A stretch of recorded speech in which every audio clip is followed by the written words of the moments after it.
Wes, really good to see you. Today we have 5 quick tips for young investors.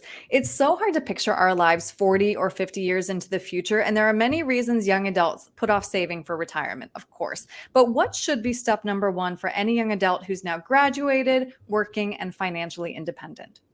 Well, it's fun to have this conversation, Aaron, because even though I'm in the business, right, of being a financial advisor, looking back, we all have mistakes and things that we would want to do a little bit differently. And if I Hmm. can tell anybody right out of the gate, when you're getting your first job, you start earning, you start making money, life is going to happen, things are going to come up. So as soon as you can, begin to build that emergency fund. And then Hmm. as soon as you got that to a level of 3 to 6 months worth of living expenses, get into the habit of understanding what compound interest is. Hmm. This is so powerful for those that can understand this. The earlier in life, the earlier in their career, the better off that you're going to be 40, 50 years out. I know it's hard to think about those years so far out, but Albert Einstein probably said it best, right? He referred to compound interest as the eighth wonder of the world. Those who understand it earn it, those who don't pay it. And when he said those who don't pay it, he's referring to going into debt, credit card debt, because compound interest not only works on our investments and savings, but it works on our debt too, to the negative.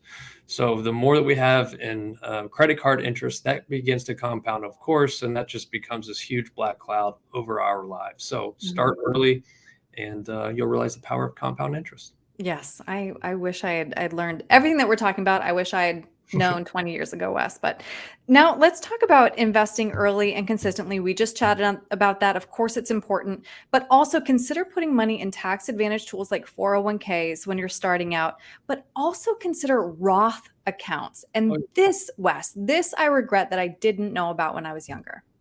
I forbid everybody to move forward that does not have a Roth account. You have to have to. Okay. So there is a restriction on what you can contribute to Roth up to the max. It changes each year and based on what your earnings are. But let's face it, those who are just beginning to get into the workforce, you probably don't have to worry about that at this point. So open up that Roth account, max it out as much as you can, and then think of other ways to invest funds. But beyond a Roth account, Aaron, of course we have 401k plans. Hmm. If we have that option with the employer, certainly at least put in what you can to get the company match. Hmm. Okay, so now let's just quickly tick through those 5 quick tips. Number one, track your budget. Yes, it's so easy not to, and if we're not tracking our budget, at least keeping it within a parameter that is comfortable month over month, understanding what's coming in versus what's going out, we're most likely not going to go into some terrible debt burden kind of situation. And I will also mention that it's easy to want to keep up with friends and family and or keep up with the Joneses, as they say. Just because somebody is spending money, it doesn't mean that it's the right thing for you to do. So it's okay to walk away. It's okay to say no. In fact, I think we're always talking about how can we say no to things to have more time to ourselves. And, that could be a good time to do that when it comes to large expenses. Hmm. And next, you suggest setting aside money for big expenses. Yes, so this could be a fun thing. And when we say big expenses, we're not always talking about, oh, if the fridge breaks or, if a water main goes out or something. We're talking about the fun things in life, like travel and having that work-life balance. And I like to think of this as a part of our monthly expenses.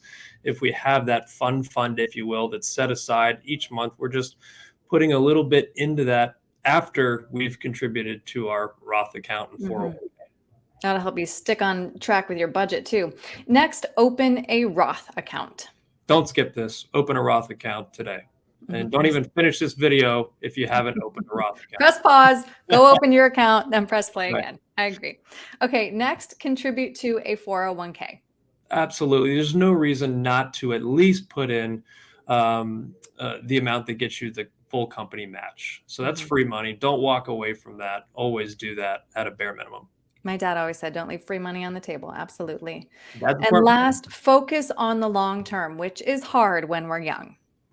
It sure is. And when we say focus on the long term, the old saying goes of, these little acorns that you have turn into these big oak trees, right? And that's referring to your investment account. So when there's dips in the market and you're looking at your account balance and it goes down, have your mindset change to look at this opportunity. I'm still earning. I can buy at lower levels than I have previously. That's a great thing because, again, 30, 40, 50 years away, I don't think you're ever going to regret buying at lower levels.